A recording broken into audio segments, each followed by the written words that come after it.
Praise the lord. యేసుక్రీస్తు దివ్య నామంలో ఉదయకాల సమయంలో వాక్యం వింటున్న మీ అందరికీ నా హృదయపూర్వక వందనాలు తెలియజేస్తున్నాను. ఈరోజు చాలా సంతోషకరమైన దినం కదా, Christmas. First of all I wish you a very happy Christmas. మీ అందరికీ క్రిస్మస్ శుభాకాంక్షలను తెలియజేస్తున్నాను. క్రైస్తవులకి చాలా ఆశీర్వాదకరమైనటువంటి దినం ఈ దినం. ఎందుకనంటే we are celebrating Christmas because our Christ he's born today. దేవుడు ఈ లోకంలో మన కొరకు జన్మించినటువంటి దినాన్ని జ్ఞాపకం చేసుకుని ఈ రీతిగా ప్రభుని స్తుతించడానికి దేవుడు సంవత్సరంలో ఒక దినమును దేవుడు మనకు జ్ఞాపకం చేసుకోవడానికి ఆయన మన కొరకు పుట్టిన దినాన్ని ఆయన కృప చూపాడు. ఏదేమైనా కూడా ఈ దినం దేవుడు నాతో ఏం మాట్లాడబోతున్నాడు అని ఆశపడుతున్నావు కదా. దేవుడి ఉదయకాల సమయంలో ఒక అద్భుతమైనటువంటి వాగ్దానాన్ని ఇచ్చి ఆయన ఈ లోకానికి ఎందుకు వచ్చాడు, ఎందుకు పుట్టాడు నీ జ్ఞాపకం చేయాలని ఆశపడుతున్నాడు. ఏంటి ఆ వాగ్దానం? మత్తయి సువార్త 1వ అధ్యాయము 23వ వచనం.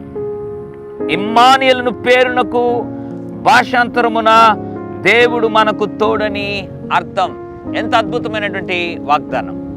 కన్యక గర్భవతి కుమారుని కంటుంది, ఆయనకు ఇమ్మానుయేల్ అని పేరు పెట్టబడును అని ప్రవక్తల ద్వారా దేవుడు ముందుగానే పలికించాడు. ఇంతకీ ఆ పుట్టినటువంటి బిడ్డకు ఇమ్మానుయేల్ అని పేరు ఎందుకు పెట్టారు?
అని ఎంతమంది అయితే విశ్వాసంతో స్తుతిస్తున్నారో వారందరిని బట్టి నీకు వందనాలు.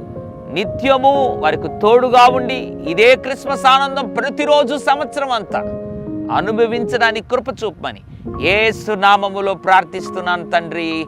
Amen, amen. God bless you once again. I wish you a very happy Christmas.